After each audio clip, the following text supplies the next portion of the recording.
Hello friends, welcome to the experimental solution of English on Unacademy. Let's crack Ryzen exams with Unacademy, which is India's largest online platform. From here you can choose subscription of India's top educators. List is given here. Guys, how to get subscription? I just want to tell you, go to Play Store and search Unacademy learning app. Install it and create your account. Go to subscription and choose your plan. Like example के तौर पे मान लो आप RPSC का subscription लेने जा रहे हैं, तो आपके सामने अलग अलग मंथ के प्लान होंगे। आप 12 मंथ, 24 मंथ, आप दोनों में से कोई भी चूज कर सकते हैं। 12 मंथ का जो प्लान है वो 7000 में है, और अगर आप पेमेंट करते हैं लाइवरॉइड प्रोमो कोड यूज करके तो आपको ऑन द स्पॉट 10% डिस्काउंट मिलेगा, और वही कोर्स आपको 6300 में मिल जाएगा। दोस्तों, ये लाइवरॉइड प्रोमो कोड आप किसी भी कोर्स के लिए लगा सकते हैं। आप बैंक का ले सकते हैं, एसएससी का ले सकते हैं, आरपीएससी का कोई भी ले सकते हैं, या फिर आप यूपीएससी लें। आपको किसी भी कोर्स में लाइवरॉइड प्रोमो कोड लगा देने से 10% डिस्काउंट मिल जाएगा। यहाँ आपको डेली लाइव क्लासेस मिलती हैं, लाइव टेस्ट भी आपको यहाँ मिलते हैं, और प्रॉपर स्ट्रक्चर कोर्सेज आपको यहाँ मिलेंगे। अनलिमिटेड एक्सेस, जितनी बार आप चाहें उतनी बार देख सकते हैं। तो मैं आपको यही सजेशन देना चाहूँगा कि जो टाइम हम इधर उधर वेस्ट करते हैं, क्यों ना हम वो टाइम प्रॉपर तरीके से मैनेज करके ऑनलाइन क्लासेस में अपन लगाएं, ताकि उसका कोई रिजल्ट निकल के आए। जैसा कि आप जानते हैं कि पहले ज़माने में ये सारी चीज़ें नहीं हुआ करती थी, बट अभी आपके पास ये सारी फैसिलिटीज़ है। तो बस आप थोड़ी बर्निंग डिजायर अपने अंदर पैदा करो, और ऑनलाइन क्लासेस से आप घर बैठे अपनी स्टडी को कंटिन्यू करो। एज यू नो कि ये जो विश्वमारी चल रही है, ये जो महामारी चल रही है, की वजह से ऑफलाइन क्लासेस अभी बहुत ज़्यादा डिस्टर्ब्ड है। लेकिन हम क्यों डिस्टर्ब हो रहे हैं? स्टडी वाइज अगर हम देखें तो स्टडी तो हम घर बैठे भी कर सकते हैं, राइट ना। मैं मानता हूँ बहुत सारे स्टूडेंट्स ये कहते हैं साहब हम बहुत ज़्यादा देर तक है ना मोबाइल नहीं दे सकते। अगर उन्हीं स्टूडेंट्स से ये पूछा जाए ना कि आप व्हाट्सएप कितनी देर चला लेते हो, फेसबुक कितनी देर चला लेते हो, तो गारंटेड स्क्रीन टाइम उनका 3-4 घंटे निकल जाएगा दिन भर का। इतनी बार वो मोबाइल अपना देख लेते हैं इधर उधर। लेकिन अगर बात आती है ऑनलाइन क्लासेस की, तो बस वहीं उनके बहाने बनने स्टार्ट हो जाते हैं। तो मैं आपको यही कहना चाहूँगा गाइस, बहानों से निकलिए, एडजस्ट कीजिए। आप ऑनलाइन क्लासेस से भी आप बहुत अच्छे लेवल की स्टडी कर सकते हो। कोई ज़रूरी नहीं है कि हाथ में आप फ़ोन रखें और आंखों के जस्ट सामने रख करके आप स्टडी करें। आप उस फ़ोन को 1 मीटर दूरी पर रखें, टेबल पर रखें, और पेन और कॉपी अपने हाथ में लें और तरीके से स्टडी करें। अगर आपके पास में लैपटॉप है या आपके पास डेस्कटॉप है, तो आप उस पर ये वीडियोस देख सकते हैं। तो गाइस, बहानों से निकलो। आप करना चाहो तो किसी भी चीज़ का सॉल्यूशन आप निकाल सकते हो, राइट। अगर आपको लगता है साहब बहुत ज़्यादा स्क्रीन देखने से आंखें खराब हो सकती हैं, तो उनके भी बहुत जुगाड़ हैं, आपको भी पता है। चश्मे लीजिए, राइट ना, या फिर आई मोड पर रखिए अपना फ़ोन, राइट ना। आप थोड़ा दूर से देखोगे तो आप उसको आराम से कर सकते हो। पेन कॉपी लेके बैठोगे, राइट ना, और एयरफोन आप कान में लगा के रहोगे, या फिर आपको एयरफोन के बजाय अगर आप स्पीकर मोड पे भी अगर आप उसको रखोगे, राइट ना, तो वो बहुत ज़्यादा बेनिफिट देगा आपको।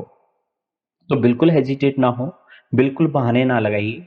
आप कोई भी प्रॉपर जिस भी कंपटीशन की तैयारी कर रहे हैं उसका सब्सक्रिप्शन बिना सोचे समझे, राइट, बिना अपने आप के बहाने लगाए आप लीजिए और अपनी स्टडी को कंटिन्यू कीजिए। यहाँ आपको ये जरूर लग रहा होगा कि we are selling our product, right ना। दैट्स वाई हम आपको ऐसा कह रहे हैं। मैं मानता हूं अगर हम चला के अगर खुद आपको ये कहेंगे तो आपको ऐसा ही लगेगा। लेकिन सोचो, अगर हम नहीं कह रहे होते, अगर हम ये मार्केटिंग आपके सामने नहीं रख रहे होते, राइट, आपके सामने लाइव क्लासेस की कोई सिस्टम नहीं होते, तो फिर क्या होता?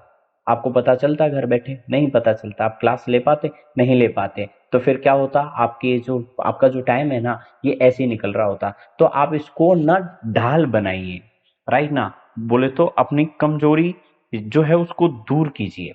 समझ रहे हैं मेरी बात?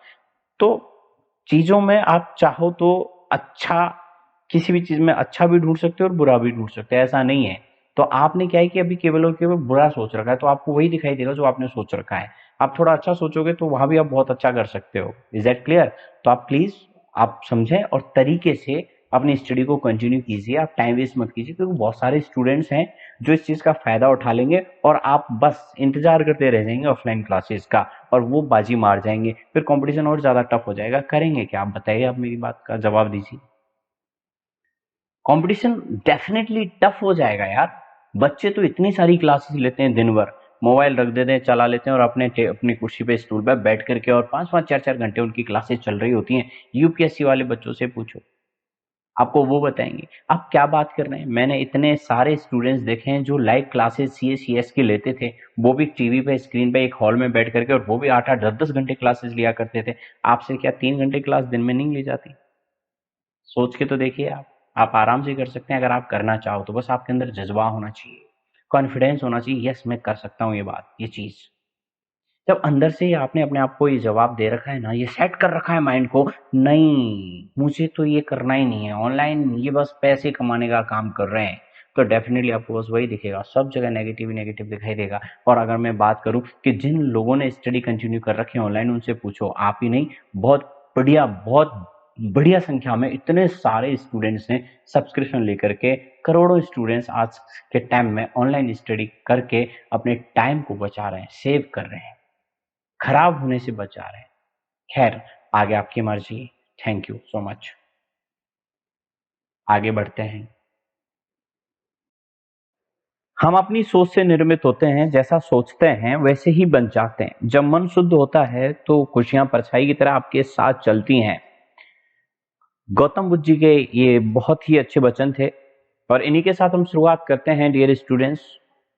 तो brief introduction about me, I am Ajit Roy, memory expert. आज के सेशन में वोकेबलरी पे अपन बात करेंगे, और जैसा कि आप जानते हो जितने भी शब्द हम याद करते हैं विजुअलाइजेशन मेथड से याद करते हैं, जिनका किसी भी व्यक्ति विशेष से कोई लेना देना नहीं होता है। सारे पात्र काल्पनिक हैं। Is that clear? अगर किसी भी व्यक्ति से कोई भी मेल जोल अगर खाता है अपना डायलॉग, तो महज उसे एक इत्तेफाक माना जाएगा। राइट? तो देखिए, सबसे पहले तो मैं एक राउंड में ये सारे वर्ड करा देता हूं, उसके बाद अपन सिनोनिम पे चर्चा फरमाएंगे, जैसा कि आप जानते हैं। राइट? तो ये पहला वर्ड है लीनिएज। अब ये लीनिएज क्या है, आप जरा देखिए, एक एक वर्ड को देखते जाइए। लीनिएज, वंशावली, है ना? तो ये है वंशावली। लोग इस एज में लाइन पर आ जाते हैं, तो लाइन पर आपना वंशावली बोले तो आप कह सकते हो जो वंश वाले लोग होते हैं ना, वो उनकी एक ना एक दिन ऐसी एज आती है, लाइन टू लाइन सब चलते रहते हैं। राइट ना? उनकी एज बोले तो उनका टाइम आएगा, वो सब लाइन, पहले इसका वंश, फिर उसका वंश, फिर उसका वंश। तो लीनिएज का मतलब हो गया एक के बाद एक, एक के बाद एक, बोले तो वंशावली में ऐसा होता है। इसके बाद है आपका लिशम। अब ये वर्ड देखो, ये क्या चीज है, इसका मतलब होता है ललित। राइट ना? लिसन, स्वामी तुम हर काम में बहुत ललित रहती हो। लिशन मतलब LIS से बन रहा है लिसन। सम, कुछ थोड़ा लचीला हो जाए। LIS बोले तो लिशन, सम बोले तो कुछ लचीला हो जाए। राइट ना? तो LIS से क्या बना, बोलो लिशन, सम, लचीला हो जाए। बिल्कुल होने दो, लचीला तो हम भी चाहते हैं कि कुछ थोड़ा थोड़ा लचीला हो और जिंदगी, राइट ना, मजेदार हो जाए। राइट? ओके, अगला letter. Letter, you know what, letter लिखने में कूड़ा करकट बड़ा होता था किसी जमाने में। आपने देखा होगा कि पहले हम पत्र लिखते थे। पहले क्या है कि जो हमारे जो आदान प्रदान हुआ करते थे वो पत्रों के थ्रू हुआ करते थे। अब ना तो कोई व्हाट्सएप था, ना मेल था, ना टेलीग्राम था, ना, है ना, ये सब चीजें नहीं होती थी। तो अपन क्या करते थे, अपने मन की बात लेटर के थ्रू भेजा करते थे। बट जब हम लेटर लिखते थे ना, तो बड़े सावधानी से, बड़े तरीके से लिखते थे। और लेटर लिखते समय हमें ये ध्यान रखना पड़ता था कि कहीं कोई लाइन गड़बड़ ना हो जाए। पता चला कि अगर कोई भी लाइन ओंगी पोंगी हो गई, उल्टी सुल्टी हो गई, या कुछ भी काट छाट हो गई ज्यादा, तो पता चला कि राइटिंग से सामने वाली एक्सेप्ट करने से पहले कहीं उसको फाड़ करके और मतलब रिजेक्ट ना कर दे। तो हम क्या है कि पत्र जब भी लिखते थे ना, तो बड़े सोच समझ के लिखते थे, तरीके से लिखते थे। चाहे 5-5 6-6 बार लिखना पड़ जाए, लेकिन तब तक लिखते थे जब तक एक एक लाइन सही ना हो। बिल्कुल, एग्जाम में चाहे भले पूरी कॉपी फाड़नी पड़ जाए, कट करनी पड़ जाए पूरा क्वेश्चन, लेकिन वहां चलेगा। लेकिन लेटर में ऐसा नहीं चलेगा। अगर एक शब्द भी कट गया ना, तो या तो व्हाइटनर से उसको छुपाया जाएगा, या वो पत्र ही दोबारा लिखा जाएगा। तो ऐसी स्थिति में जब कई कई बार पत्र लिखने पड़ते हैं ना, तो जाहिर सी बात है कूड़ा करकट तो होगा ही। मेरे साथ में भी एक ऐसी घटना, एक वाकया हुआ था। 8वीं क्लास में मैंने भी एक पत्र लिख डाला था। तो उस समय बच्चे थे, वो थे, मेरा मित्र था, हालांकि मैं एक राइटर था, राइटिंग अच्छी थी। तो मित्र ने कहा यार भैया मतलब यार एक पत्र लिख दे प्लीज। तो हमें पता भी था, मित्र थे एक दूसरे में, तो हमें पता रहता है कि किसका चक्कर किसके साथ चल रहा है। तो मैंने कहा ठीक है लिख देता हूँ। तो उस रात हम सब के सो जाने के बाद में, रात के जगते हैं हम 11:30-12 बजे, और तब हम पत्र लिखना स्टार्ट करते हैं। हमने कितनी बार पत्र लिखा होगा उस दिन, मुझे लगता है 6-7 बार हमने पत्र लिखा, बार बार मिटाया, काटा, फाड़ा। तो फाइनली हमने पत्र लिख ही दिया। और वो जो पत्र लिखा था उसको हमें अगले दिन देना था। पता चला अगले दिन उसकी मतलब अगले दिन वो जो उसकी गर्लफ्रेंड थी, मतलब जो उसका क्रश था, वो अपने मामा जी के पता नहीं कहाँ चले गई। तो उस पत्र को मतलब संभाल के रखना था। तो बाकी के जो पत्र थे उनसे जो मतलब उनको क्या है कि अपन किसी कूड़े करकट में तो फेंकते नहीं थे, कचरे में नहीं फेंकते थे। क्यों? किसी को अगर फाड़ के भी फेंक देना तो कम, गांव के कमीने ऐसे कमीने लोग होते हैं ना, एक एक टुकड़े को इकट्ठा करके भी पढ़ लेंगे ये क्या मामला है, किसने क्या किया। बड़ा मतलब तहलका रहता था पहले पत्रों के बारे में, लेटर के बारे में, प्रेम पत्रों के बारे में, है ना। तो हम क्या करते थे, उसको चूल्हे में जलाते थे। फिर भी हमें तसल्ली नहीं मिलती थी, क्यों? चूल्हे में जलाने के बाद में भी उस कागज को अपन रगड़ देते थे, कि वो दिखता था, वो एजिटेड, है ना। आप नोटिस करना, कागज को जला करके जब तक रगड़ोगे नहीं तब तक वो दिखता ही रहेगा शाही। तो हम उसको वहां भी रगड़ देते, वहां भी हमें शक होता था यार यहाँ भी कोई नहीं पढ़ ले कि पत्र जलाया गया है, राइट ना। तो ऐसी स्थिति में उसको बढ़िया ठिकाने से लगाते थे। तो उस पत्र को फाड़ने में कूड़ा करकट तो होता ही था। तो वो जो पत्र था, हमने क्या किया बच्चों, उसको मतलब एक ड्रम के नीचे रख दिया। गांव में ट्रैक्टर वैक्टर का डीजल बीजल भरने का जो ड्रम होता है ना, उसके नीचे। और वो 3 साल से ड्रम उसी जगह पे था। तो सोचा कि इससे बेहतर कोई जगह ही नहीं है दुनिया में उस पत्र को संभाल के रखने की। पैंट में रखेंगे, इधर उधर अलमारी में रखेंगे तो कोई क्या पता देख ले। तो हमने उसके नीचे रख दिया। अगले दिन क्या है कि पापा की क्या सोची, उन्होंने कहा कि यार इस ड्रम को यहाँ से हटा के कहीं दूसरी जगह रख देते हैं और इसमें डीजल भी भरवा लाते हैं। तो जैसे मैंने ये सुना, मेरे तो पैरों तले जमीन खिसक गई।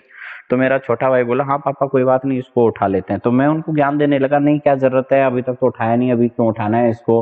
मैं कोशिश कर रहा था उनको रोकने की, लेकिन रुके नहीं। तो मतलब वो माने नहीं। तो जैसे उठ गए, मतलब उनके मन में जच गई और उसे उठाने लगे। और मेरा ध्यान बेटा पत्र निकलेगा, जैसे निकलेगा मैं चुपचाप पैर के नीचे रख लूंगा। जैसे वो अपन उठाने लगे तो वो पत्र मुझे दिखने से पहले मेरे छोटे भाई को दिख गया और उसने तुरंत उठाया उसको। तो मैं उसकी तरफ इशारा कर रहा था, यार चुप रहे क्या है। और वो मेरी तरफ देख रहा था उस पत्र को खोल के। पापा पूछ रहे बेटा ये काहे का कागज है। और मेरा छोटा भाई जो है मेरी तरफ देख रहा था, है प्रेम पत्र मनी मन, मतलब इस तरह से वो मेरे को ऐसे इशारे कर रहा था। तो मैं उसको इशारों इशारों बोल रहा था, प्लीज यार मत बोल, मर जाऊंगा मैं, प्लीज प्लीज प्लीज। तो फिर उसने इशारों में पूछा, फिर मेरा काम करेगा ना भैया, मैं जो कहूंगा। मैंने कहा तू जो कहेगा वो कर दूंगा, तू टेंशन मत ले। ऐसे मनी मन में इशारों में हमारी बात हुई। तो उसने अपने जेब में रख लिया। भाई साहब उसने 3 साल तक पकाया। जो भी मेरे को मतलब पॉकेट मनी मिलती थी, कुछ भी मिलता था, भैया वो पैसे देना जो मामा जी दे के गए थे आज तुम्हें। मैंने कहा तुझे भी तो दे के गए थे ना, मुझे तू दे, तेरे वाले भी दे। तो भाई साहब 3 साल तक लगातार उसने ब्लैकमेल किया उस पत्र से। तो इससे बेहतर है कि उस लेटर को अपन किसी कूड़े में फेंक देते तो ज्यादा बढ़िया रहता, राइट ना। तो कहने का मतलब क्या, लेटर से बड़ा कूड़ा करकट होता था। अगला वर्ड है आपका लॉथ। बोले लोटपोट होते हुए किसी भी सुअर को किसी कीचड़ में देखोगे आपको उससे घृणा हो जाएगी, नफरत हो जाएगी। तो एक आदमी को मैंने देखा, बोले तो आप ये कह सकते हो कि दीपिका, ऐश्वर्या, कोई भी, कि मतलब उनको एक ऐसा सीन करने के लिए कहा गया, बोले तो लीचड़ में उनको लोटपोट करना था। और उसको देखते हुए मतलब उनको जब मैंने देखा तो मुझे बड़ी घृणा हो गई उनसे। लाइटर, बच्चों लाइटर के साथ कभी भी मटर गश्ती मत करो। लाइटर के साथ मटर गश्ती करोगे तो आपको खतरा भी उठाना पड़ सकता है। कुछ लोगों की आदत होती है वो जो बटन होता है ना लाइटर का, उसको कट कट कट कट करते रहते हैं। और कुछ लोग तो इतने प्रोफेशनल होते हैं जो लाइटर वाइटर इसलिए रखते हैं क्योंकि उनको सिगरेट पीनी होती है। तो ये रात को पार्टी वार्टी करके अपने घर आते हैं 12:30 बजे। और 12:30-1 बजे जब घर आते हैं तो पूरे धुत होते हैं नशे में, आकर के बेड पे पड़ जाते हैं। लेकिन सोने से पहले इनको सिगरेट जलानी होती है। तो एक व्यक्ति था, वो ऐसे ही सिगरेट जला रहा था। बोले तो नशे में था, सिगरेट तो जली नहीं, बट वो लाइटर का बटन दबाता ही रह गया, दबाता ही रह गया नशे में, कभी दब रहा है कभी नहीं दब रहा है ना। और उसको नींद आ गई, बट उसकी आदत थी बटन दबाने की। तो नींद तो, आंखें तो उसकी पहले बंद हो गई लेकिन हाथ उसके काम कर रहे थे, उस बटन को दबाए जा रहे थे, दबाए। ऐसा कई कई बार होता है ना अपना, राइट ना। तो पता चला जैसे लाइटर, बोले तो जैसे उसने बटन दबाया तो उस लाइटर से जो चिंगारी निकली, वो चिंगारी बेडशीट से टच हो गई। जैसे बेडशीट से टच हुई तो पूरी बेडशीट बोले तो जल गई। जल गई, बेडशीट नहीं जली, पूरा स्वाहा हो गया। क्यों मटर गश्ती करे हो लाइटर से? तो यही हाल होंगे, तो भैया मटर गश्ती नहीं करनी चाहिए लाइटर के साथ। ल्यूसिडिटी, ल्यूसिडिटी इसका मतलब है कि मतलब जो सीआईडी वाले होते हैं, रेड कलर में देखिए यहाँ लिखा हुआ है, सीआईडी वाले जो होते हैं उन्होंने इति के केस को स्पष्ट कर दिया, स्पष्ट कर दिया। या फिर आप ये कह सकते हो ये भी लोकल लोगों को एंट्री नहीं दी जाएगी, ये साफ बात है है ना। लोकल लोगों को एंट्री नहीं दी जाएगी, साफ बात है। कहते थे ना कई बार होटल वाले इधर उधर कहते हैं भैया लोकल लोगों को एंट्री नहीं होगी, लोकल लोगों की कहते हैं एंट्री नहीं होगी, राइट ना। एक मैम ने बच्चों को इतना मारा, मार मार के उसको बेचारे को अपंग कर दिया, डैमेज कर दिया सारे पैर। तो ऐसे बोलो एक दिन मैम ने बच्चों को इतना मारा कि मार मार के उसको क्या कर दिया, अपंग कर दिया। यार मैं मलेशिया जा रहा हूँ जिंदगी में पहली बार, बड़ी घबराहट हो रही है, जाऊं क्या? मन है मेरा मलेशिया जाऊं। पहली बार आप मलेशिया जाओगे, थाईलैंड जाओगे, कहीं भी जाओगे तो घबराहट तो होगी होगी आपको, हाँ ना। तो मलेशिया जाने में घबराहट तो होती है। मेली डिक्शनरी में अभिशाप जैसा कोई शब्द नहीं है, मेली डिक्शनरी में अभिशाप जैसा कोई भी शब्द नहीं है। तो मेल डिक्शन, हाँ ना। तो मेल डिक्शनरी, मेरी डिक्शनरी में कोई भी अभिशाप जैसा शब्द नहीं है, राइट ना। तो चलिए अब हम वापस से स्टार्ट करते हैं और आपको समझ में आ गया होगा, राइट। अब हम इनको एक एक को तरीके से सीख लेते हैं। तो चलिए स्टार्ट करते हैं लीनिएज से। और ये लीनिएज क्या है एक एक को समझेंगे हम तरीके से। Is it clear? और समझने से पहले बीच बीच में मैं आपका इंटरटेन भी कराता रहूंगा और इनके सिनोनिम भी हम करते रहेंगे। और आई होप कि आप बहुत अच्छे से पढ़ोगे मेरे साथ। Is that clear guys? चलिए तो देखिए गाइस हमने इसकी ट्रिक बनाई ली। अब ये क्या है क्या नहीं है, सबसे पहले तो मैं बता देता हूँ, ये आपकी नाउन है, ठीक है साहब। और हम इसको लिखते हैं यहाँ और पेन चेंज कर लेते हैं और एक एक चीज को देखते जाते हैं। और आप तरीके से अपनी पेन और कॉपी ले लीजिए और लिखते चलिए मेरे साथ। Is that clear? तो सबसे पहले आपने देखा LIN, लिनिएज। ये क्या है? ये नाउन है। Is that clear? क्या है साहब? नाउन। अब मैंने इसका मतलब बताया आपको कि जैसे आप कह सकते हो इसके क्या कौन कौन से सेंस हो सकते हैं। तो पहला सेंस मैं आपको लिख देता हूं, LINEAL, lineal, descent from an ancestor, right. और दूसरा आप कह सकते हो a sequence of species, a sequence of species, each of each of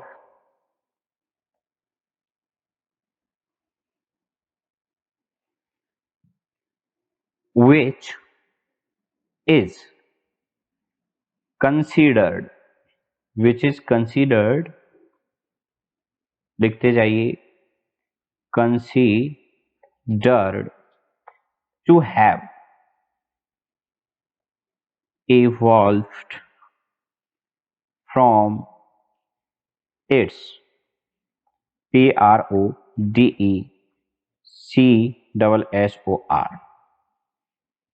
Is that clear? तो ओवरऑल कहने का मतलब आपको ये समझ में आ गया होगा। ये कौन होता है ये मैं बता देता हूं थोड़ा सा इसके बारे में, राइट। ये क्या है, इसका काम क्या है? प्रीडिसेसर इसका मतलब होता है पूर्वाधिकारी। Is that clear? पूर्वाधिकारी, पुरखा या पूर्वज या पहले आने वाला, पूर्वज। क्लियर है साहब? तो जैसे एग्जाम्पल के तौर पे मैं आपको समझा देता हूं, ये दो तो इसके यूज हो गए। जैसे द चिंपांजी, चिंपांजी जानते हो आप, CHIMPANZEE,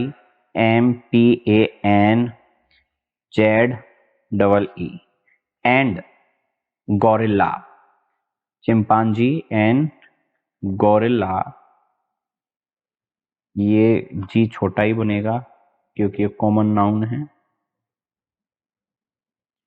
अरे पेन किधर गया? Gorilla. Is that clear? Lineage, इनकी जो वंशावली है। Is that clear? अब थोड़ा सा आप चर्चा फरमा लो इसके सिनोनिम पर। इसके क्या क्या सिनोनिम हो सकते हैं वो देखिए। सबसे पहले तो सिनोनिम्स, तो हम सिनोनिम पे एक बार चर्चा फरमा लेते हैं, फिर आगे चलेंगे। इज दैट क्लियर कि इसके क्या क्या सिनोनिम है? जरा देखिए पॉइंट टू पॉइंट। 1, पहले नंबर का एनसेस्ट्री। एनसेस्ट्री पहला। दूसरा, आप इसको परिवार भी कह सकते हो, राइट? फैमिली। क्लियर है साहब? आप इसको डिसेंट भी कह सकते हो। तीसरा, DESCENT, डिसेंट। ठीक है, आप इसको रूट्स। 5 नंबर पे आप इसको ओरिजिन। Is that clear? आप इसको ओरिजिन और आप क्या क्या कह सकते हो जरा देखिए। ओरिजिन आप इसको कह सकते हो, मैं पेन चेंज कर लेता हूं थोड़ा और अच्छा हो जाएगा। आप कह सकते हो लाइक आपका क्या मतलब ड्यूल हेरिटेज क्या चल रहा है आपका। तो ड्यूल हेरिटेज या फिर आपकी जो ब्लड लाइन चलती जा रही है, खून की लाइन है ना, खून के रिश्ते चलते जा रहे हैं, है ना। और आप ब्रीडिंग भी आप इसमें ले सकते हो। Breeding, breeding, right. आप ब्रीडिंग भी ले सकते हो। ब्लड लाइन तो मैंने आपको बता ही दिया। ब्रीडिंग भी आप इसमें ले सकते हो। ब्रीडिंग ये एक्चुअली में ब्रीड वर्ड से ये आया हुआ है, BREED, जिसका मतलब होता है प्रजनन, पालन या नस्ल या जाति या वंश, है ना। ये उसी से रिलेटेड है कहीं ना कहीं, इतना नहीं बट हाँ ये उसी से कहीं ना कहीं रिलेटेड है। Is that clear? तो ओवरऑल कहने का मतलब आपको इतना ही आप याद रखना है आपको, ठीक है ना। तो ये बहुत इंपॉर्टेंट है। हाँ, आप इसमें एक डेरिवेशन भी ले सकते हो। डेरिवेशन का भी मतलब बोले तो उत्पत्ति या स्रोत, कहाँ से ये चीज आई है, वही चीज हो गई। मतलब ये ओवरऑल कहने का मतलब वंशावली, आपकी उत्पत्ति, है ना, राइट। ये और एक वर्ड और है इसमें, डिसेंट, मैंने आपको बताया था, है ना। डिसेंट अगर मैंने आपको नहीं बताया कोई बात नहीं, डिसेंट का मतलब भी वंश होता है, राइट ना। एंसेस्ट्री आपको मैंने बता ही दिया था। तो ओवरऑल ये वंश से रिलेटेड वर्ड है। किससे रिलेटेड? वंश। तो आपको इनमें कंफ्यूज नहीं होना है। सिनोनिम बोले तो इनमें से कोई भी पूछा जा सकता है, राइट, बट ये इतना इंपॉर्टेंट नहीं है जितना अपन और बाकी को देखते हैं। ओके, तो कठिन परिस्थितियों में समझदार आदमी अपना रास्ता खोजता है और कमजोर आदमी अपना बहाना खोदता है, राइट ना। बहाना खोदता है नहीं, खोजता है। देखिए आगे अगले वर्ड की तरफ अपन कूच कर लेते हैं। अगला वर्ड है लिशन। सम लचीला हो जाए। तो आप इसको कैसे याद करोगे? लिशन सम लचीला हो जाए। तो LIS से तो आपने बनाया लेशन, हाँ है ना। और SOM से आप बना लो सम। इससे बना लो आप सम। सम का मतलब है कुछ, कुछ लचीला हो जाए, हाँ है ना। बोले तो इसका मतलब एक्चुअली में फ्लेक्सिबल से रिलेटेड है ये, है ना। फ्लेक्सिबल हो या कोई लचकदार हो या लचीला हो। तो फ्लेक्सिबल, अब इसके सिनोनिम भी अपन देखेंगे, राइट ना। अब ये जैसे ये लड़की आप देख रहे हो, राइट ना, कुछ लोग अपने आप को पूरा मोड़ देते हैं तो वो बहुत ज्यादा फ्लेक्सिबल होते हैं, ये उसके लिए वर्ड अपन ये यूज करते हैं। अब इसकी अपन सारी डिटेल जान लेते हैं, एक्चुअली में ये वर्ड है क्या, इसकी डेफिनेशन क्या है, राइट ना। तो ये एक्चुअली में किसी भी व्यक्ति की बॉडी हो सकती है, पतली बॉडी, इस तरह से ग्रेसफुल बॉडी, बहुत लचीली फ्लेक्सिबल बॉडी, राइट ना, जिसको वो इधर उधर मोड़ दे मरोड़ दे। तो ये उससे रिलेटेड है। Is that clear? चलिए एक और चीज देखिए, ये लिसन सम लचीला हो जाए ट्रिक मैंने आपको बताई दी थी, है ना। इस वर्ड को आपको ध्यान रखना है, ये पर्सन से रिलेटेड है। The kind of outfit that should be left to lissom teenagers. मैं इसको लिख देता हूं इधर, जरा देखिए point number first. The kind of outfit, the kind of outfit that should be left। Left का फे देखो कितना बुरा बन रहा है, left, to LISSOM, right, teenager,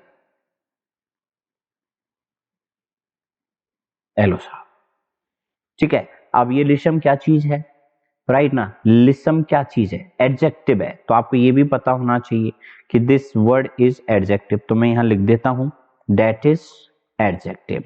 point number two में हम ले लेते हैं रेड पेन और फिर इसमें लिख देते हैं एडजेक्टिव के सेंस में इसके क्या हो सकते हैं, बट एक एग्जांपल मैं आपको इसका दे देता हूं, एग्जांपल देना पसंद फरमाऊंगा। तो देखिए, she had the lissom, she had the lissom body of a dancer. तो डांसर की जो बॉडी होती है वो लिशम बॉडी होती है, लचीली बॉडी होती है। Is that clear? ये उससे रिलेटेड हो गया और मैंने आपको समझा दिया है। आपको और भी कुछ जानना हो, ये लिसम इसका प्रोनाउंसिएशन होता है, राइट ना। Use about a person's body के लिए अपन इसको यूज करते हैं। और मैं इसके बारे में और दे देता हूं, क्या, used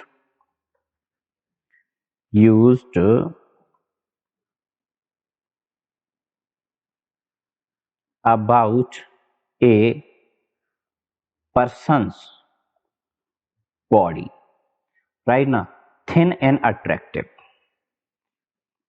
thin and attractive, ATTRACTIV, thin and attractive. मनुष्य के शरीर के लिए प्रयुक्त पहला, मतलब मनुष्य के शरीर के लिए ये इसको अपन यूज करते हैं, ये प्रयुक्त होता है। तो मैं लिख देता हूं इसमें, और देखो थोड़ा सा, मनुष्य के शरीर के लिए प्रयुक्त होता है कि पतला है या लचीला है। Is that clear? तो ओवरऑल हम इसके लिए इसको यूज करते हैं और ये बात आपको समझ में आ गई होगी। फिर भी अगर आप इसको चाहते हो कि इसके क्या क्या सिनोनिम हो सकते हैं, तो वो सिनोनिम भी मैं आपको यहाँ रेड कलर से लिख देता हूं। देखिए सिनोनिम क्या क्या हो सकते हैं। सबसे पहले तो स्लेंडर,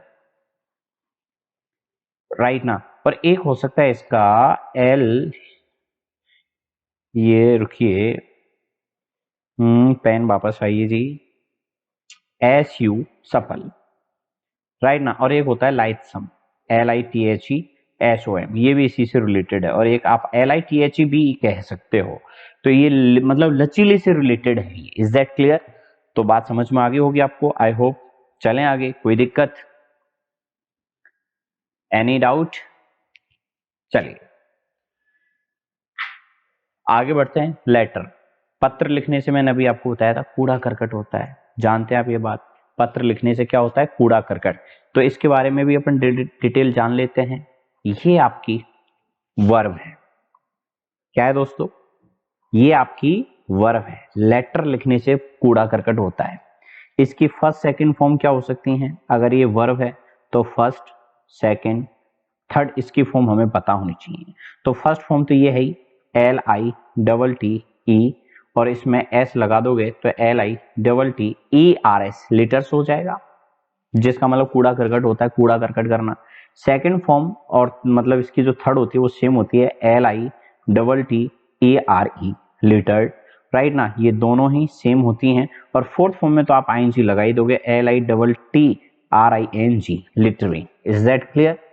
अब ये क्या चीज होता है, कैसे होता है, ये एक तरह से मतलब कहते हैं ना कि आप इसको उससे भी मतलब कनेक्ट कर सकते हो, जो गाय भैंसों को खिलाते हैं ना, जो भूसा होता है, ये वो भी हो सकता है, राइट ना। उसके लिए भी अपन इसको यूज करते हैं। क्लियर है? तो देखो इसकी मैं आपको सारी डेफिनेशन दे देता हूं कि इसकी क्या क्या डेफिनेशन है और ये क्या क्या कैसे कैसे यूज होता है। Is that clear? तो जरा देखिए इधर,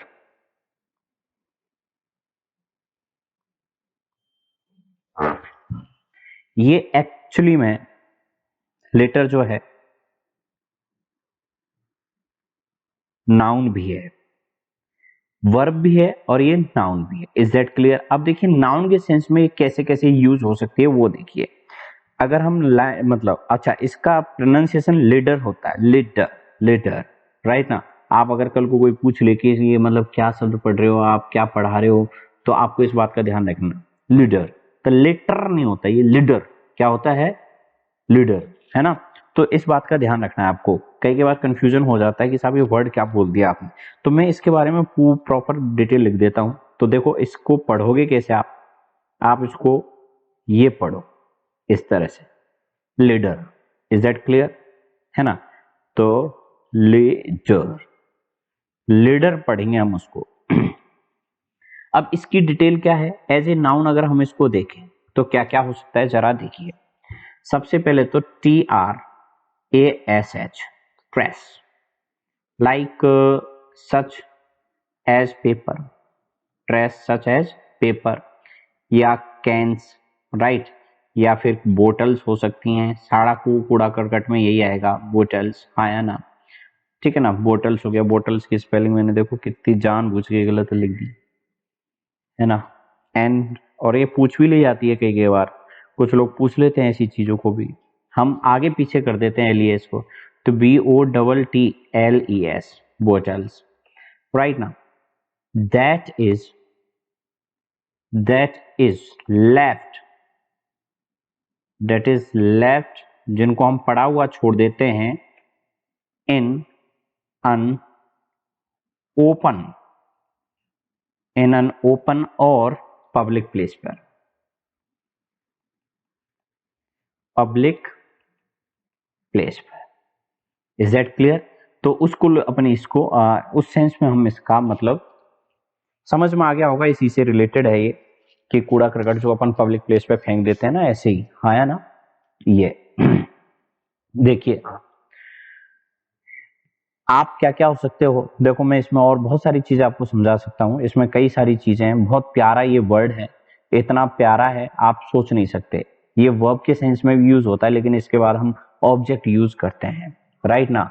तो आप कह सकते हो कि जैसे वर्ब के सेंस में make a place untidy with rubbish, untidy with rubbish, or a large number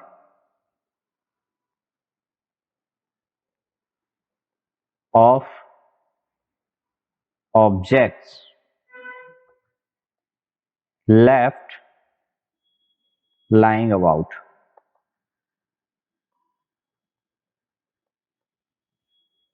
clear है साहब। जैसे एग्जाम्पल के तौर पर मैं आपको एक इसका छोटा सा और एग्जाम्पल दे देता हूं और आपको ये क्लियर हो जाएगा। जैसे clothes and news papers littered the floor, is that clear guys. और देखते जाइए, अभी कथा हमारी खत्म नहीं हुई है, ठीक है ना। ये अभी हमारी जो है ये अभी खत्म नहीं हुई है, इसमें और भी चीज आएंगे अभी, तो इसमें मैं सिनोनिम भी आपको बताऊंगा, ठीक है ना। और देखिए और समझते जाइए, द ग्रुप ऑफ यंग, मैं इंपॉर्टेंट ही आपको बता रहा हूं जो आपसे पूछे जाते हैं, born to an animal at one time, born to, है ना, ये यहां से इसको लाइन खींच देता हूं, want to an animal at one time। आप ये मत सोचना कि सर बहुत ज्यादा हाई जा रहा है, समझ में नहीं आ रहा है, बट ये आपके काम आएगा, राइट ना, ये आपके काम आएगा। अब इसको समझा देता हूं और अच्छे तरीके से ताकि आपको ये क्लियर हो जाए। देखिए ये लीडर, इसका प्रोनाउंसिएशन है, ट्रैश जो होता है, सच एज पेपर, कैन जो होती हैं, है ना, कैन आप पीते हो ना, बोतल, दैट इज लेफ्ट, है ना, या जो चीजें छोड़ी जाती हैं सच एज पेपर या कैंस या बोटल्स, है ना, that is left laying in an open और पब्लिक प्लेस, राइट ना। तो ओवरऑल यहाँ ये मत सोचना कि डेट इन सब के लिए आ रहा है, मतलब कोई भी चीज XYZ जिसको छोड़ा जाता है किसी भी ओपन और पब्लिक प्लेस पर, तो ये मैं इसको जो है डेट इज लेफ्ट, जो भी कुछ छोड़ा जाता है, राइट ना, पब्लिक प्लेस पे। अच्छा, अगला क्या कह सकते हो, मेक अ प्लेस अनटाइडी, किसी प्लेस को अनटाइडी बनाना। अनटाइडी का मतलब आप जानते हैं, किसी प्लेस को अनटाइडी बनाना। विद रबिश और a large number of objects, बहुत सारी मतलब वस्तुओं से, लेफ्ट लेइंग अबाउट, मतलब वहां पड़ी हुई छोड़ दी जाती है बहुत सारी चीजें। Is it clear? अब चलो इसके कुछ सिनोनिम हो जाए। वेरी गुड, सिनोनिम बहुत जरूरी है आज के टाइम में, सिनोनिम नहीं तो कुछ नहीं, और सिनोनिम तो वास्तव में काम आएंगे आपके। तो देखिए सबसे पहले तो सिनोनिम्स, तो ये सिनोनिम्स नहीं है, ये है सिनोनिम। सिनोनिम कहते हैं हम इसको, सिनोनिम नहीं कहते, सिनोनिम्स नहीं कहते, सिनोनिम कहते हैं। और मैं पहले लिख देता हूं फिर आपको समझा दूंगा।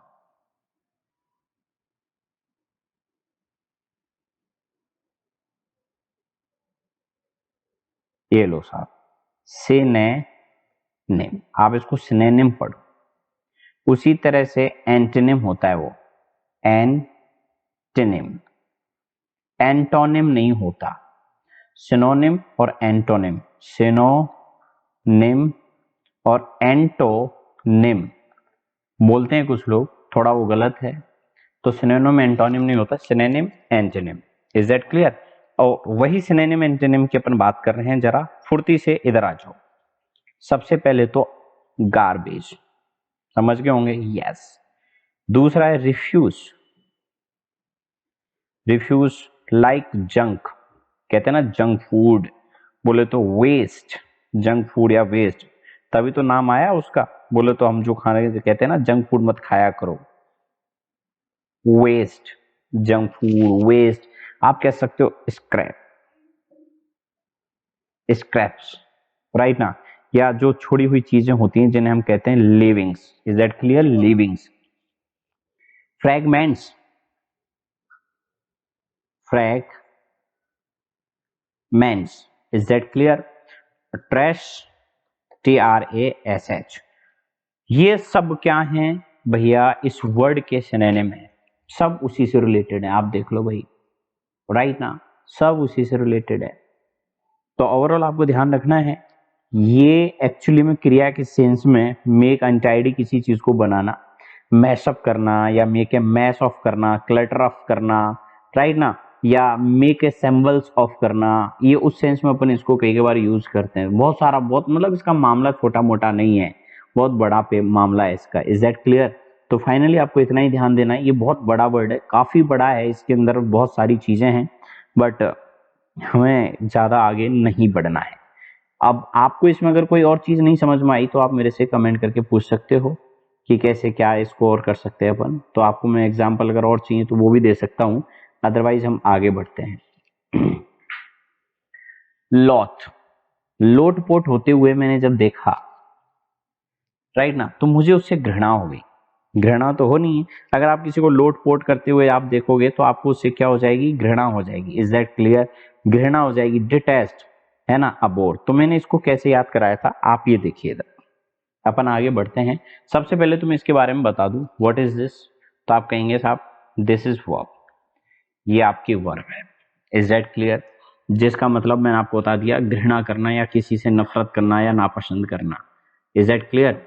अच्छा, मैं इसमें कई चीजें आपको बताने वाला हूं, धीरे धीरे देखिए, आगे बढ़ते हैं। देखिए सबसे पहले जरा देखिए, मैंने आपको एक शब्द पढ़ाया था कि भोर पड़े, abominate, राइट, abominate। अच्छा, इससे पहले मैं लिख देता हूं दूसरा वर्ड, ABHOR, फिर लिखेंगे हम abominate, फिर लिखेंगे बोले तो हेट, और फिर लिखेंगे LOTHE, और फिर लिखेंगे डिटेस्ट। अब इसको अपन कैसे याद करेंगे, भोर पड़े, यहां से लिखेंगे हम एक एक को, बोले तो भोर पड़े, AT से एट, बोले तो जिसका मतलब होता है खाया। और यहां ये बॉमी आ रहा है, बॉमी, जिससे हम लेंगे वॉमिटिंग, वॉमिटिंग, वॉमिटिंग। और ये नफरत है ही है, राइट ना। तो आप इसको कैसे याद करोगे, देखो, भोर पड़े, भोर पड़े अमिताभ ने इतना खाया कि उसे वॉमिटिंग हो गई, और जब वॉमिटिंग करते हुए मैंने उसे देखा तो मुझे उससे हेट, बोले तो नफरत हो गई, और ऐसी हेट हुई कि मैं जमीन में लोट पोट होने लगा। ध्यान से देखिए, गौर से फरमाइए, मैं जमीन में लोट पोट होने लगा, और ऐसा लोट पोट होने लगा कि कुछ लोग मुझे D4 डॉक्टर के पास, TEST बोले तो टेस्ट कराने लेके गए। तो ऐसा लोटपोट हुआ कि लोग मुझे डॉक्टर के पास टेस्ट कराने लेके गए। जरा देखिए और इसके बारे में कुछ इंपॉर्टेंट कहानी। ये वर्ब है, मैंने आपको समझा दिया है। अब इसका अगर आपको नाउन बनाना है तो LOATHING, ये इसकी ING लगाने से बन जाएगी नाउन। अगर इसका एडजेक्टिव बनाना है तो इसमें सम जोड़ दो, LOTHE, लॉथसम इसका एडजेक्टिव होता है, लॉथसम इसका एडजेक्टिव होता है। Is that clear? लॉथसम क्या होता है? इसका एडजेक्टिव होता है। अच्छा, तो लॉथिंग का मतलब एज ए नाउन घृणा होता है, ठीक है साहब। और लॉथसम, ये जो मैंने आपको बताया एडजेक्टिव, ये घृणा कारक होता है, ठीक है साहब। घृणा करना, नफरत करना, अनिच्छा प्रकट करना, तो ये सारे इसके मैंने वर्ड आपको बताए थे। अब मैं धीरे धीरे इसके बहुत सारे आपको एग्जाम्पल दे देता हूं ताकि आपको और भी अच्छा लगे। तो जरा देखिए एग्जाम्पल,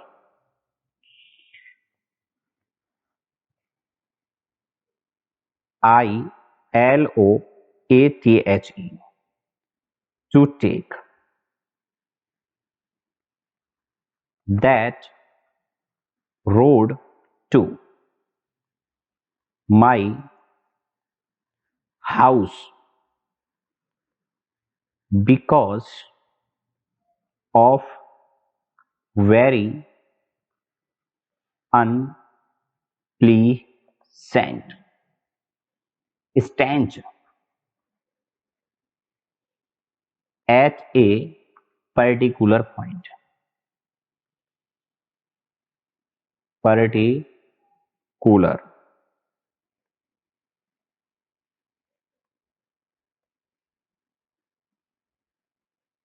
point, पॉइंट है ये लास्ट में,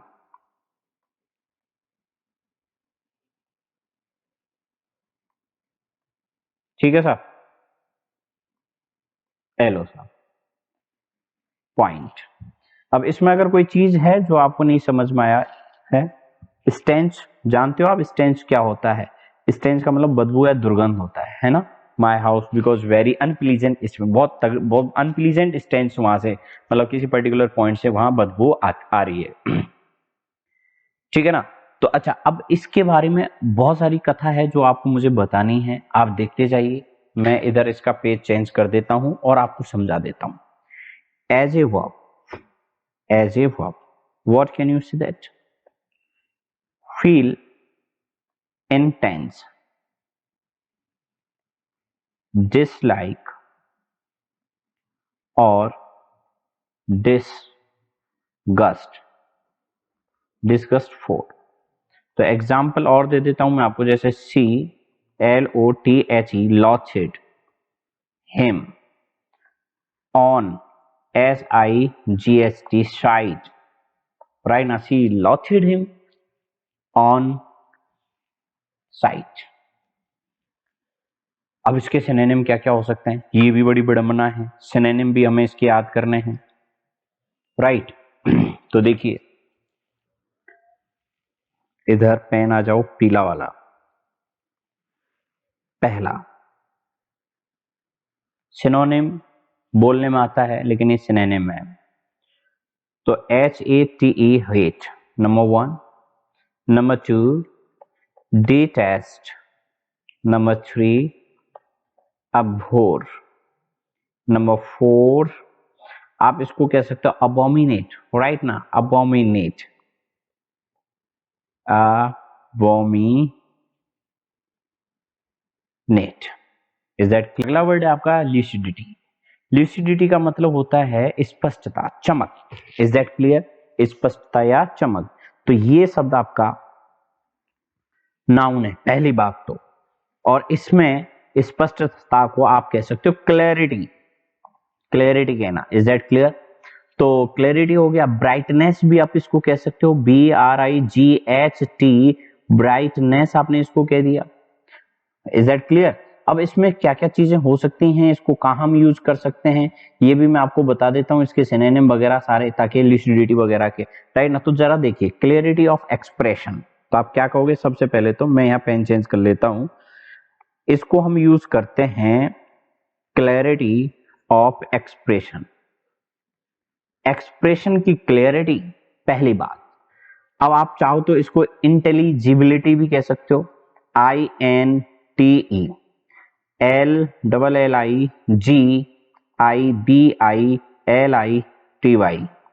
राइट? इंटेलिजिबिलिटी, राइट ना। कितना बड़ा वर्ड है। अब इसका एग्जाम्पल अगर मैं दूंगा तो आपको ये बात समझ में आ जाएगी। जरा देखो एग्जाम्पल समझो इसका। एग्जाम्पल क्या कहता है? माई लेक्चर कंबाइंड इंटेलेक्चुअल, जानते हो आप? इंटेलेक्चुअल, अरे एक मिनट मिटाना पड़ेगा ये। Yes, INTELLECTUAL,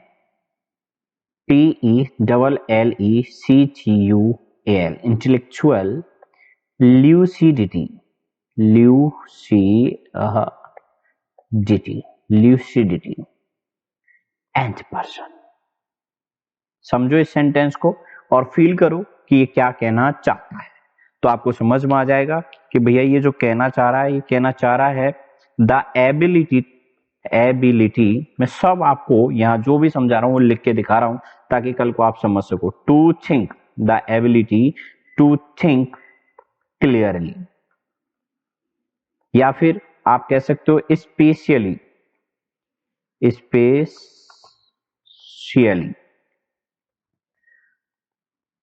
in intervals, in intervals between periods of confusion। Confusion के टाइम में कोई बहुत अच्छे से सोच लेता है ना, उसको, उसके लिए अपन इसको यूज करते हैं। Is that clear? तो ये हो गया बोले तो कंफ्यूजन। इसको आगे भी अगर मैं आपको बढ़ा दूं बोले तो फॉर इंसैनिटी। हेलो साहब, और समझा दिया आपको, confusion for insanity, insanity, right ना। तो और इसका एक एग्जांपल मैं दे देता हूं ताकि आपको और समझ में आ जाए। तो मैं यहाँ पेन ले लेता हूँ व्हाइट ताकि आपको यहाँ समझ में आ जाए। तो आप कह सकते हो she had wow moments of, अब बोले तो क्या, लिसिडिटी, बोले तो उसके पास में लिसिडिटी, बोले स्पष्टता के, क्लियरिटी के अच्छे मूवमेंट्स थे, मतलब अच्छे क्या मूवमेंट्स थे। Is that clear? तो आपको ये चीज समझ में आ गई होगी, राइट? आप ये कह सकते हो तेरी पेंटिंग बहुत अच्छी है, तेरी पेंटिंग में क्लियरिटी है, तो आप क्या कह सकते हो? द ल्यूसिडिटी ऑफ योर पेंटिंग्स, है ना, आपकी पेंटिंग्स की ल्यूसिडिटी। Is that clear? तो ये आपका वर्ड हो गया कौन सा, ल्यूसिडिटी। और इसमें अगर आपको मैं बता दूं कि क्या क्या इसके सिनोनिम हो सकते हैं, तो इंटेलिजिबिलिटी, जिबिलिटी मैंने आपको बता ही दिया, सेंटी आप कह सकते हो, ट्रांसपेरेंसी भी आप इसमें कह सकते हो, ब्राइटनेस भी आप इसमें कह सकते हो, क्लियरिटी आप कह सकते हो, क्लियरेंस आप कह सकते हो, हाँ या ना, ये सब इसके ही हैं। ठीक है साहब, चलिए अगला वर्ड है लोकल लोगों को एंट्री नहीं मिलेगी। साफ बात है, साफ बात, लोकल लोगों को हम एंट्री नहीं देंगे, एकदम साफ बात है, चाहे तुम कुछ भी कर लो। क्लियर है, ल्यूसिड है, इजी टू अंडरस्टैंड है, ट्रांसपेरेंट है, ये उसी वर्ड से निकल के आया है, लोकल लोगों को एंट्री नहीं मिलेगी, हाँ या ना। वैसे तो ये विश्वसनीय होता है एक तरह से, क्या होता है, विश्वसनीय। तो ये एडजेक्टिव है, एडजेक्टिव। Is that clear? और हम इसको कह सकते हैं clear, lucid, easy to understand, easy to understand, और या फिर ट्रांसपेरेंट, हेलो साहब, क्लियर है साहब? अच्छा, जरा देखिए, थोड़ा सा और आपको ज्ञान दे दिया जाए। इधर ही लिख देता हूं मैं। यानी कि आप किसी की राइटिंग भी आप कह सकते हो यार तेरी राइटिंग बहुत साफ है, फॉर अच्छी स्पष्ट है ना? आप कह सकते हो, बोले तो लिकुलेंट राइटिंग या स्पीच, है ना? या क्लियरली एक्सप्रेस किसी चीज को करना, किसी राइटिंग को, मतलब कोई भी चीज को बहुत अच्छे तरीके से सामने रखना, है ना? क्लियरली रखना, या कोई चीज बहुत अच्छे से चमकदार हो, उसके सेंस में अपन इसको यूज करते हैं। क्लियरली एक्सप्रेस्ड ये इसका हो जाएगा। इससे ज्यादा इस पे माथाफोड़ी करने की आपको जरूरत नहीं है। Is that clear? चलिए, मैम ने मार मार के बच्चे को अपंग कर दिया। मैम ने मार मार के बच्चे को अपंग कर दिया, डैमेज कर दिया बेचारे को। तो एक मैम ने अपने स्टूडेंट्स की पिटाई करके उसे अपंग कर दिया। तो ये यहाँ सीधा सीधा हो रहा है। अब हमें इस वर्ड को तरीके से जानना है, ये क्या चीज है, तो मैं आपको बता दूं, ये आपकी वर्ब है। What is this? ये आपकी वर्ब है। अब इसकी सेकंड फॉर्म क्या हो सकती है, थर्ड फॉर्म क्या होगी? तो सेकंड और थर्ड तो सेम ही है इसकी, मैम्ड। तो आज से जो भी मैम है वो उनको मैम्ड करके बोलो, मैम्ड आप तो मैम्ड हो, अपंग कर देती हो बच्चों को, हाँ या ना? मार मार के। कुछ मैम होती हैं ऐसी जो अपंग कर देती हैं बच्चों को, राइट ना? और इसकी फोर्थ फॉर्म में आईएनजी लगा लो, तो आप कह लो maiming. Is that clear? Definition क्या क्या हो सकती है इसकी, देखिए, क्या आप इसको कह सकते हो, जरा देखिए यहां से, बाउंड और इंज्योर someone so that part of the body is permanently damaged। Permanently damage हो जाए साहब, राइट ना? तो कैसे कहेंगे, एग्जाम्पल दे देता हूं और समझाने के लिए। तो आप कहेंगे LAK lakhs of SOLDIERS soldiers were killed और मैम्ड, अपंग हो गए, मारे गए और अपंग हो गए थे, राइट ना? तो इंजरी जानते हो आप, ये इसके सिनोनिम में आ जाएगा। कौन कौन से सिनोनिम में आ जाएंगे? तो बाउंड, ये भी उसी से रिलेटेड है। INJURE, ये भी उसी से रिलेटेड है। डिसेबल आप कह सकते हो, डिसेबल भी उससे रिलेटेड है। तो आप डिसेबल ले लो साहब, डिसेबल। Is that clear? तो ये इसके मतलब सिनोनिम हो गए। बाउंड, है ना? इंजरी जानते हो आप, राइट ना? ये वर्ड सुना है आपने, INJURE। क्लियर है? चले, इंजर, ये इंजर वर्ड है, wound, injure and disable.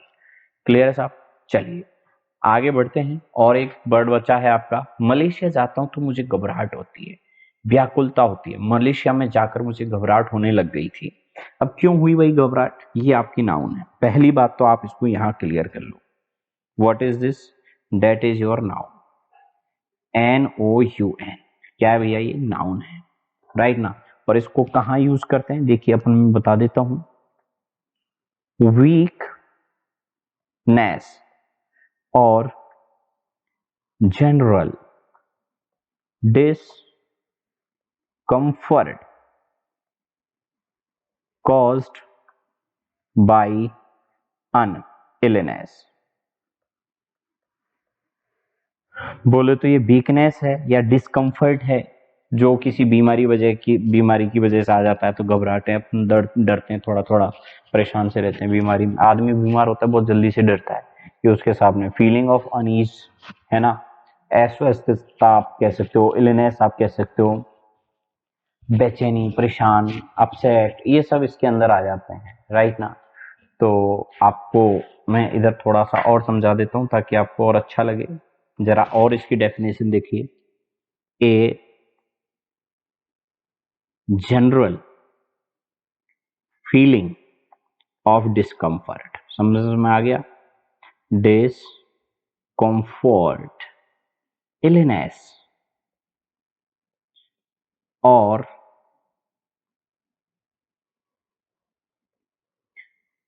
uneasy, uneasiness, right? Now uneasiness whose exact cause, whose exact cause गलत हो गया है, पेन खिसक गया अपना, और इसको cause पूरा लिख देता हूं, cause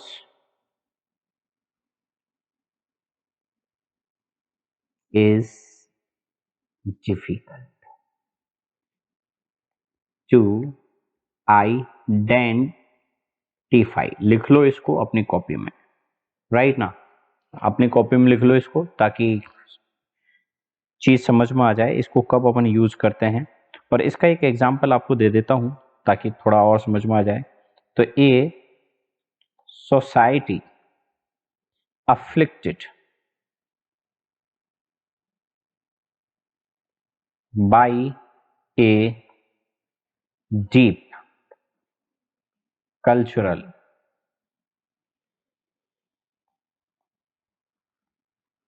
एलो साहब, synonym unhappiness, uneasiness, right, और discomfort, ये इसके सिनोनिम है जो आपके काम आएंगे। मेरी डिक्शनरी में अभिशाप जैसी कोई चीज नहीं है, मेरी डिक्शनरी में अभिशाप जैसी कोई चीज नहीं है। मेल डिक्शन बोले तो श्राप, आप इसको कह सकते हो श्राप, CURAC, राइट ना, CURAC, ये आपका वर्ड नाउन है, NOUN, क्या ये नाउन, इज दैट क्लियर। अब इसको कैसे कैसे आप यूज कर सकते हो मैं वो आपको बता देता हूं, इसकी डेफिनेशन क्या है जरा देखिए। ए magical word of phrase, A magical word और फ्रेज uttered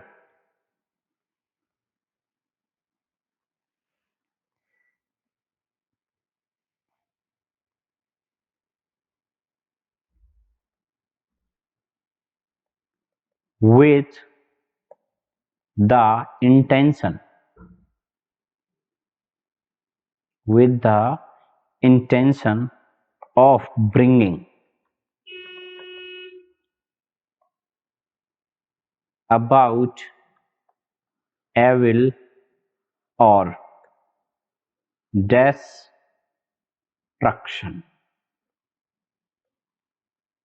right ना, destruction। सिनोनिम बता देता हूं, curse, oath related, spell related, hex related, jinx related, can we use बोले तो इसके सिनोनिम के रूप में, राइट ना, अनेथेमा,